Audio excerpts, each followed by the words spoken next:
out of love, because the more you devour the word, the more you love it. The more you give God 6 verses, that's it. You give God 6 chapters, whoo, that's different. You'll start saying, whoa, I can't stop. You give God 3 chapters in the morning, once a year you're through the Bible. Pow! You give God 6 chapters, 3 chapters of the Old, 3 chapters of the New. You're twice through the whole Bible in 1 year. That's half an hour, 15 minutes is all you need for 3 chapters. You give God half an hour in the morning at 6 chapters. Whoa. 6 in the New, half an hour. In 24 hours you can give God half an hour. You know how many times you can be through this book? And that isn't discipline. That's when this is God is first. And this isn't your God. This is the voice of the God you serve. This is his word. He speaks primarily through this book in every aspect of life, including thy statutes are my counselors. The commandments of God, the words of God counsel me. They give me. And in many counselors, there's safety in many counselors, Proverbs says. And if you get many verses, so yes, we've had crises after crisis after crisis in life. We all do. And decisions have to be made, and things that can really destroy your whole life if you make the wrong decision. And I've had to rely, and I suppose most Christians, on God's guidance of vocation, yeah. If you really are right with God, even to whom you marry, even the choice in your heart's going to this, if you really are right with God and doors are open of all sorts and you're going to make a choice, somehow, circumstances, yes, they have to cry out God's will. And common sense that God gave you. Many come to me and say, how do I know if it's God's will to marry this? I said, you don't have to ask me. Just use your common sense, man. Well, I gave a few other statements, but still, people were telling him who he had to marry, and I said, you don't have to do that. You go when your heart goes bang. Pow. God made you natural. You don't wait for people to tell you to marry and fall in love with. Okay.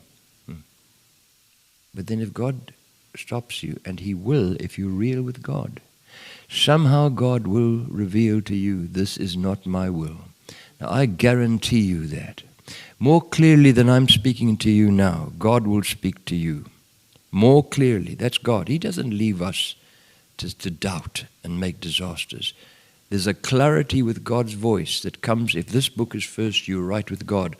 And God has a way that if you turn to the left or the right, you will hear a voice behind you saying, this is the way. Walk ye in it. That's the man soaked in the scriptures. That's the man in touch with God. Outside of that, you're going to make so many errors and blunders, even if you pray for guidance. Because God does not write with his finger on the wall to tell us all what he wants us to hear. He writes in our hearts through this book that we know, mainly through this book, the guidance of God, the warnings of God, the detraction, the encouragements of God, the confidence God will give you when everything in the world virtually, apart from God, says don't. But God just says do. And there's many things. Common sense tells you what I'm speaking about. Stay right with God. You know you're right with God if this book remains first. And the more you give to this book of your day, the more you will want it and bury anything else. The devil won't be able to divert you to anything he can offer on that box or anywhere else. Because there's nothing that excites you more, and that's when you really devour. Mine eyelids prevent the night watches. They want to close, but for the love of thy word, I said, no, I've got to read more. That's when you really give everything you've got. You don't want to stop. And that's when you get through this book 1,000 times in your lifetime. And I've known many who can say that.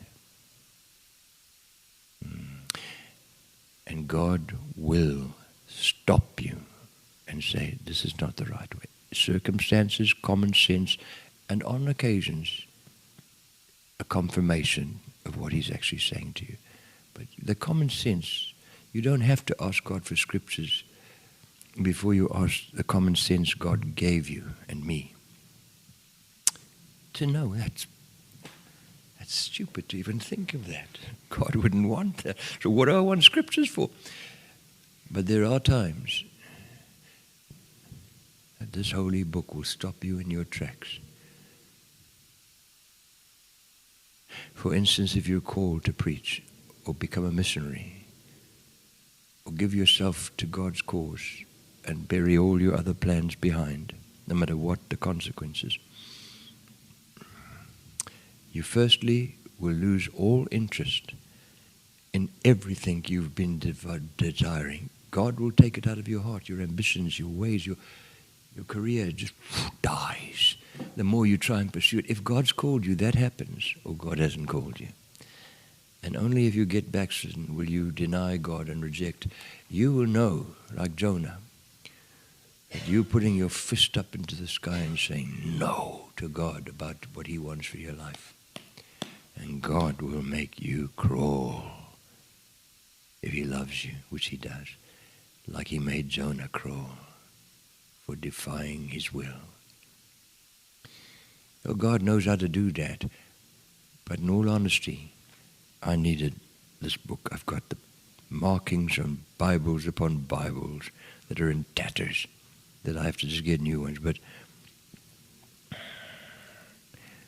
I couldn't believe the Lord had called me until, well, I knew. But then all hell tried to stop me, including religious preachers. Whew. One night I went on my face. I was on my face, and I tell you everything. God took my car away. God, I can't tell you what happened, to the degree it happened. And I just got on my face and said, no more, God. And I opened my Bible and I said, Lord, I know you've been speaking to me and I've been fighting you about going into full-time service because everything's crying out to me. Even religious people don't. Especially the mission I was going to go to because it was deeply conservative. That God had led me. And I didn't open my Bible particularly for an answer. It was just open while I was on my face. And a tear fell on a verse. And as I wiped away, I have set before thee an open door, and no man can shut it. I said, I'm going now, God. I'm going now. The next day, my whole life just said, go. No matter what people said, no matter what preachers said, no matter what the devil said, no matter who he used, and he uses the most unexpected sources when it means going out into God's will. But I knew it was God. It was the book. I go back to that when all hell comes to destroy me, and I say, God, you told me. And I point to the verses God gave me. And verses God gave me about who? Confirming with Jenny. My heart, of course, told me. Common sense told me. Every circumstance told me. But scriptures also. That this is the only woman God would ever let me marry. Outside of which I would be in total defiance and destroy my life and ministry if I didn't. This was the only lady that would ever survive me. There you are. And she did, and I would never have survived without Jenny. Most men say their wife needs them, but in all honesty, I needed a wife, and I needed this lady, or I would never have survived. And God knew that, but He confirmed it in the end. In so much of circumstances, common sense, everything, but especially the natural thing. Pow! When your heart explodes. That has to happen. God made you that way. Otherwise, you're a very silly boy. If you look at someone and say, yuck, I don't even like what she looks like. And I've heard preachers say that. And they married the poor woman. No. But it's God's will, you know. No ways. You got to be normal. Number one, pow! If your heart doesn't explode, there's something radically wrong with you mentally, saying I want to marry her. And number two, if God doesn't stop you, but confirms. And God has a wonderful way of doing that. There's safety in many counselors.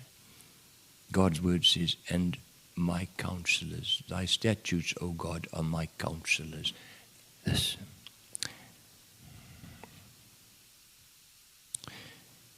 Stay close to God, number one. You hear his voice when you try and go out of his will. And you'll also see everything, God just confirming. Your common sense, every circumstance. This is what I want you to do. This is the way. He'll do that more clearly than I am speaking to you now. If you have any doubt, don't. Because when God speaks, brother, you don't have doubt.